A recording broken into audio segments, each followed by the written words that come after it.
Ah, Ghost of Tsushima. What a game. Back in 2020 it was celebrated after release for all its virtues, and it has many. Given the popularity of the game, it seems reasonable to anticipate a sequel at some point. Even though, to my knowledge, at the time of recording this video, there's been no official announcement about the release of a Ghost of Tsushima sequel. There is speculation that such a game is already being worked on by Sucker Punch.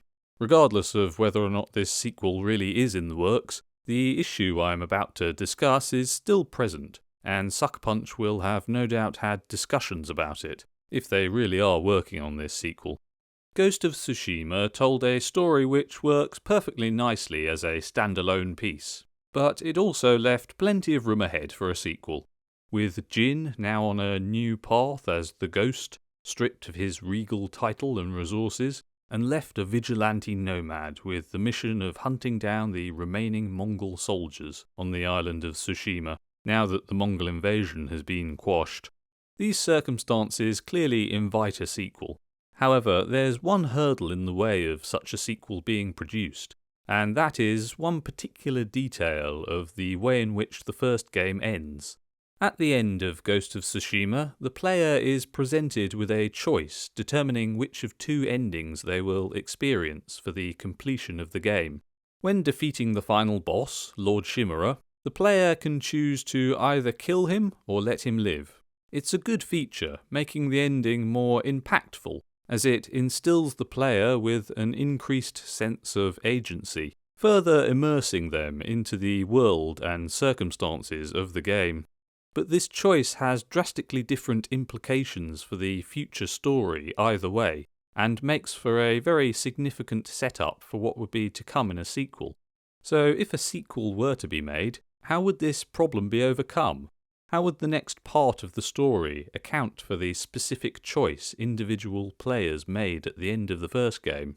Could a sequel provide an option to select one of two versions of the story in the start menu, based on whether you killed Lord Shimura or let him live in the first game?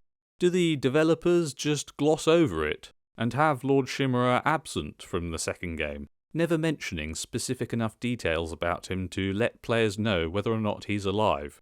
Or do they just make a definitive decision about whether or not he's alive for the sequel, rendering the choice made by players at the end of the first game absent of impact for the sequel? Who knows? I'm sure there's probably a list of game series which have faced similar conundrums in the past, and got past them somehow, and if so, feel free to post any examples in the comments. If you're interested in which choice I made at the end of this game, I did a Let's Play series for it on this channel. The final episode is the one where I fight Lord Shimura, if the whole series is too long for you.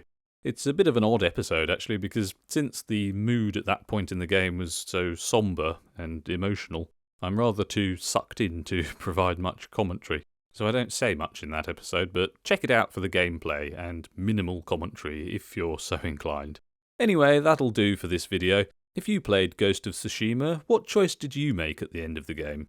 What do you think about this dilemma for a potential Ghost of Tsushima sequel? Do you think there should be a sequel? Let me know in the comments below. Leave a like if you enjoyed, and click the bell end to receive alerts of when the next video is posted. Thanks for watching. See you next time.